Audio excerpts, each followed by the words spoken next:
Salut tout le monde, bonjour, j'espère que vous allez bien, j'espère que vous avez passé une bonne journée. Aujourd'hui, dans cette séquence, on va apprendre comment résoudre une équation avec l'exponentielle. Déjà, on a fait une petite séquence là-dessus, mais aujourd'hui, on va faire une autre séquence un petit peu, on peut dire difficile. Pour ceci, on a choisi pour vous 3 exemples. Donc, l'exponentielle de 5x moins 2, moins exponentielle de 3x plus 4 négatif ou nul. La deuxième, c'est exponentielle de x au carré moins 1 moins 2 plus grand strictement à moins 1. Et le troisième exemple, bien sûr, c'est 1 sur l'exponentielle de 3x plus 4 inférieur ou égal à exponentielle de moins 4x moins 3. Donc c'est parti pour le premier exemple. Bon, je vous laisse un petit peu réfléchir comment on doit résoudre cette inéquation. Et moi, je commence à résoudre ce petit exemple. C'est parti, je reprends l'exemple comme il est, je ne change rien du tout. L'exponentielle de 5x moins 2 moins exponentielle de 3x plus 4. Alors qu'on voit ce type d'inéquation, il faut trouver l'exponentielle dans les deux côtés. Et vous allez comprendre pourquoi je dois faire cette étape. Donc, qu'est-ce que je dois faire pour trouver ça? Je dois déplacer, qu'on voit ici, le moins exponentielle de 3x moins plus 4, exactement, côté droit. Voici, je déplace ça par là, qu'on voit ici avec la flèche. Donc, je vais obtenir quoi quand je déplace le moins exponentielle de 3x plus 4? Je vais trouver cette inéquation. L'exponentielle de 5x moins 2 inférieur ou égal à exponentielle de 3x plus 4. Est-ce que vous avez compris pourquoi? C'est quoi la méthode qu'il faut utiliser maintenant pour résoudre cette inéquation? Ah oui, bravo. Exactement ça. On va utiliser cette propriété ou cette formule pour résoudre cette inéquation. Quand vous trouvez l'exponentielle de a plus petit ou égal à l'exponentielle de b, ça veut dire que le a est plus petit ou égal à b. Donc là, on va comparer juste les puissances qu'on voit ici. Il faut apprendre cette formule-là par cœur. Voici là la formule complète. L'exponentielle de a plus petit ou égal à l'exponentielle de b équivaut à dire que a plus petit ou égal à b. Ça, c'est très important. En fait, cette formule, ça nous permet juste de comparer juste les puissances. Qu'est-ce qu'on va faire maintenant? On va manger l'exponentielle. Regardez bien, il aime trop manger. Tac. Et là, c'est bon, il a tout mangé, il ne reste plus rien. Donc, je vais juste garder le 5x moins 2, bien sûr, les puissances, inférieur ou égal à 3x plus 4. Oui. Une fois c'est fait, je vais mettre les x ensemble et les constantes ensemble. Ça, c'est une équation très classique, très simple à résoudre, bien sûr. On trouve 5x moins 3x inférieur ou égal à 2 plus 4. Bon, n'oubliez jamais, quand je déplace un terme côté gauche au côté droit, je change le signe de mon terme. Donc, on obtient 3x égale à moins 3x et moins 2, quand je déplace, il devient 2. Et comme ça, c'est réglé. Donc, voici là une équation avec les calculs. Après les calculs, et la fin, c'est quoi? Donc, la dernière étape, il suffit juste de diviser par 2. Parce que moi, je cherche la valeur de x. Alors, x, il est inférieur ou égal à 3. Et comme ça, c'est fini pour notre premier exemple. Il suffit juste d'écrire que s est égal à moins l'infini 3 fermé. Car on a bien dit, c'est x inférieur ou égal à 3. Et voilà, c'est réglé pour le premier exemple. Je passe au deuxième exemple. Le voici.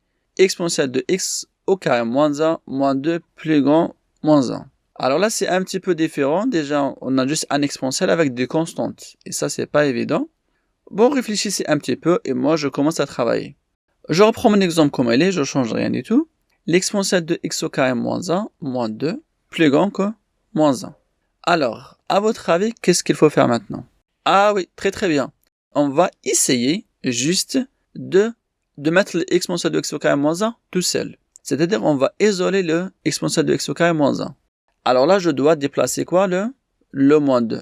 Oui, je vais déplacer le moins 2 par là. Donc, je déplace le moins 2. Bien sûr, il va devenir quoi? Il va devenir plus 2 qu'on voyait ici. C'est ça ma nouvelle inéquation. Exponentielle de x au carré moins 1 supérieur strictement à 2 moins 1. Bon, là c'est facile, il suffit de calculer 2 moins 1. Mais il y a toujours un petit souci ici, car on ne peut pas comparer l'exponentielle avec une constante. Ça, c'est pas possible. Parce que tout à l'heure, on a dit pour résoudre une équation, on doit faire quoi? On doit trouver l'exponentielle de les deux côtés. Sinon, on est bloqué, on ne peut rien faire. Ah oui, c'est ça. Peut-être un élève a trouvé une méthode, une technique ou quelque chose à faire. Et voilà, bravo à toi. tu as bien dit que l'exponentielle de 0 est égal à 1. Donc, la dernière fois, on a bien fait cette méthode. C'est-à-dire, on a bien remplacé le 1 par exponentielle de 0. Voilà. C'est ça. Il faut apprendre ça par cœur aussi. C'est très important. Un petit rappel par là qu'on voit ici. Et là, c'est très simple. On a l'exponentielle de les deux côtés. J'ai le droit d'utiliser cette propriété ou cette formule, ce qu'on voulait. Exponentielle de A plus grand strictement exponentielle de B. Un petit rappel par là. Comme tout à l'heure, on va juste comparer les puissances. J'obtiens quoi? Ah là, on va malheureusement, alors l'exponentielle ici, il va partir. C'est-à-dire, on va manger ça. On a trop faim. Alors, il mange bien, c'est bon? T'as plus faim? Alors, merci de nous laisser juste les puissances. X au carré moins 1, strictement positif. Ah oui. Alors là, mais quand même, c'est un petit peu difficile parce que déjà, on a une fonction de second degré. Vous inquiétez pas. Ça, c'est très simple à faire. Il y a une petite séquence là-dessus pour résoudre une équation second degré. Sinon, celle-ci, elle est très simple à trouver ses solutions en vérité. X au carré moins 1, ses solutions, c'est moins 1 et 1. Bon, là, je dois faire un tableau de signes. Comme ça, c'est facile à comprendre, à trouver le signe de cette inéquation. Voici mon tableau de signes. Bien sûr, de la première, je mets toujours x, moins l'infini, plus l'infini qu'on voit ici. Les solutions, moins 1, 1. Et après, j'écris la fonction ici qu'on voyait, x au carré moins 1. J'identifie mes solutions, moins 1 et 1, avec le petit trait et le petit rond qu'on voyait. C'est la même chose pour la solution 1. Mais il reste quoi? Il reste à trouver le signe de cette fonction sur l'intervalle moins l'infini, moins 1, et sur moins 1 et 1, et sur 1 plus l'infini. Le signe d'une fonction de second degré dépend de quoi? Dépend du signe de a. Mais ici, quelqu'un va dire, mais je vois rien du tout devant x au carré. Parce que le a, c'est le coefficient de x au carré.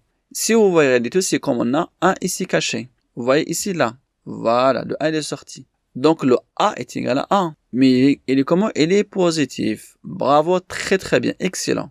On a une règle. Qu'est-ce qu'elle dit cette règle-là? Elle dit le signe d'une fonction de second degré dépend du signe de a. C'est-à-dire le signe de la fonction entre moins 1 et 1 et le signe de moins a. Et le signe de moins a. Le a, il est positif. Donc je vais mettre le moins ici, qu'on voit là. À l'extérieur des solutions, moins l'infini, moins a, et sur l'intervalle aussi, 1 plus l'infini, c'est le signe de a. Et le a, il est positif. Donc je vais mettre le signe plus ici et là aussi. C'est réglé. Le tableau de signes, il est parfait. À partir de là, c'est facile à déduire l'ensemble des solutions. La fonction x au carré moins 1, elle est positive sur l'intervalle moins l'infini moins 1, ouvert bien sûr, car c'est strictement positif. Union 1 plus l'infini. Et comme ça, c'est fini, c'est réglé, qu'on voit ici. J'encadre ça tranquillement et je passe à mon troisième exemple qu'on voit ici. Là, il faut rester très très concentré. Parce que là, on va utiliser beaucoup de formules. Avant tout, je reprends mon équation, comment elle est. Je ne change rien du tout. 1 sur exponentielle de 3x plus 4, inférieur ou égal à exponentielle de moins 4x moins 3. On a un petit problème avec la partie gauche. Vous inquiétez pas. Celle-ci, elle est sous forme de 1 sur exponentielle de a. On va utiliser cette propriété ou cette formule pour simplifier ou pour trouver une autre forme de notre fonction 1 sur exponentielle de 3x plus 4. Qu'est-ce qu'il dit 1 sur exponentielle de a? 1 sur exponentielle de a est égal à quoi? Est égal à exponentielle de moins a, qu'on voit ici.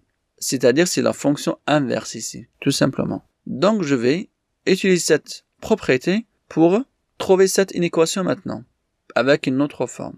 L'exponentielle de moins a, le a ici pour nous c'est 3x plus 4, on est d'accord? Ça fait moins, entre parenthèses, 3x plus 4. Donc toute la puissance, elle est négative. Maintenant, on va juste enlever les parenthèses pour notre puissance de 3x plus 4 avec le signe moins. J'obtiens cette inéquation exponentielle de moins 3x moins 4. Car le moins échange le signe de tous les termes qui sont à l'extérieur. À partir de là, c'est vraiment, on peut dire, c'est très cool. Ça va? On a bien réussi. L'appel, on n'a pas notre formule. Tac, elle est arrivée. Exponentielle de a inférieur ou égal à exponentielle de b équivaut à a inférieur ou égal à b. Tout simplement. Donc, j'utilise ça tout de suite pour cette inéquation. Malheureusement, on va manger l'exponentielle. C'est bon, vous avez plus faim? Alors, merci de nous laisser encore une fois. Les puissances, c'est très gentil de votre part. C'est parti. J'obtiens cette inéquation très simple, très classique. Moins 3x moins 4 inférieur ou égal à moins 4x moins 3. Je déplace maintenant les x ensemble et les constantes ensemble. Je me tiens à quoi? Moins 3x plus 4x plus petit égal à 4 moins 3. Et moins 3x plus 4x, ça fait le x inférieur ou égal à 1. C'est bon, bénef, on a bien réussi notre exercice. Donc l'ensemble des solutions pour nous, c'est quoi? C'est moins l'infini 1 fermé. J'encadre mon exemple tranquillement. Et là, on peut dire que c'est la fin de notre exercice pour aujourd'hui. C'est très important de comprendre les méthodes et les techniques pour résoudre ce type d'inéquation.